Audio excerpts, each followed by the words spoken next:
Toi qui as l'air de bien aimer la bouffe, tu dois bien sucer. Bonjour déjà, moi c'est Marie, enchantée.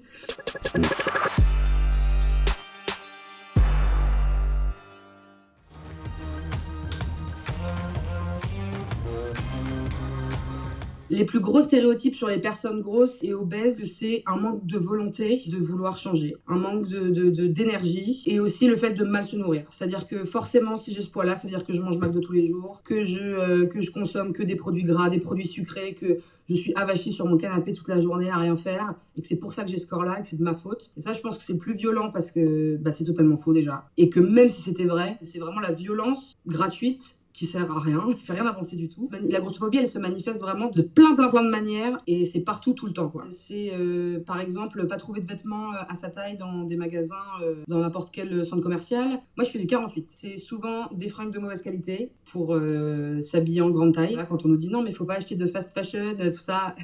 Désolée, j'ai pas le choix. C'est pas avoir sa place dans les transports en commun, être serré dès qu'il y a des accoudoirs, par exemple. Et puis après, c'est tout ce qui est de l'ordre de la violence, de l'humiliation, de discrimination à l'embauche. En fait, le problème des discriminations à l'embauche, c'est qu'elles sont super difficiles à prouver et ensuite à attaquer. Et que typiquement, avoir une photo sur son CV, c'est pas nécessaire. Ça peut éviter des discriminations. On peut aussi tester les vraies compétences des gens pour les embaucher plutôt que de simplement un rendez-vous face à face. La discrimination peut avoir lieu aussi, tiens, lors de l'entretien, il n'y a pas de photo, puis j'arrive, la personne fait « Oh là, d'accord, bon, mince, si j'avais su le chiffre du poids, mais bon, je vais pas rajouter une ligne dans mon CV en disant voilà combien je pèse, c'est bon, je peux travailler pour vous. » Il y a la grossophobie médicale, l'accès aux soins peut être plus compliqué, mais même juste la violence des médecins.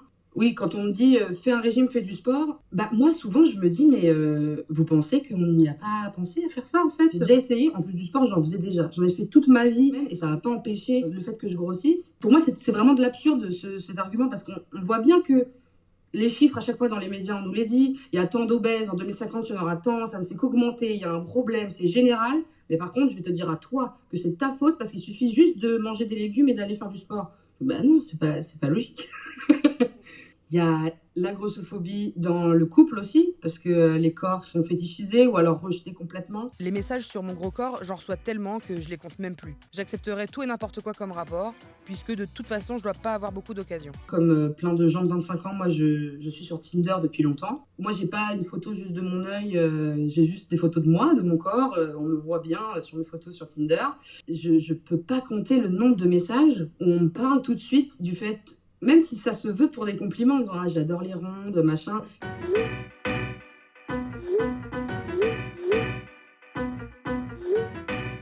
Puis après, j'ai eu toi qui as l'air de bien aimer la bouffe, tu dois bien sucer, un truc comme ça. Enfin, bonjour déjà, moi c'est Marie, enchantée.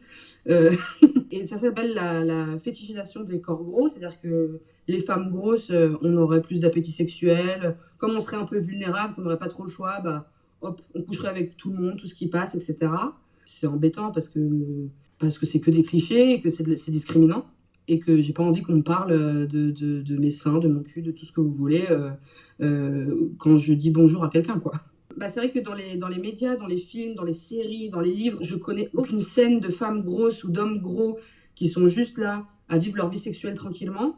Déjà, on ne peut pas s'identifier avec la culture, mais par contre, quand on regarde sur un site porno, BBW, Big Beautiful Woman, donc c'est la catégorie pour les femmes grosses, mais il y a aussi curvy pour les femmes avec des rondeurs, etc. Enfin bref, sur le porno, là, des corps, il y en a tous, mais dès qu'ils sont différents, évidemment, c'est de l'ordre du fétiche. C'est-à-dire que c'est pas non plus juste, il y a des femmes grosses comme il y a des femmes minces. Et c'est étonnant et dommage, mais en même temps, même dans les célébrités, je connais pas, je pourrais pas citer 25 personnalités grosses. On voit que sur Instagram, sur les réseaux sociaux en général, il y a vraiment un mouvement anti-grossophobie qui s'est lancé. On voit de plus en plus des personnalités grosses qui voilà, sont médiatisées. Voilà, ça avance et ça fait avancer le combat. Et ça fait du bien juste de se dire, ok, je suis pas toute seule, quoi, on est nombreux. Personnellement, en tout cas, de voir plein de belles femmes, tu vois, j'ai ripé, j'ai dit belle, alors que j'étais dans mon truc et on s'en fout de la beauté, mais voir des personnes grosses sur les réseaux sociaux, de moins me sentir seule et d'essayer d'être ma propre pote, en fait, d'être ma propre meilleure amie, arrêter de me dire des mots que je dirais jamais face à un pote. Ça a été vraiment le premier pas, quoi.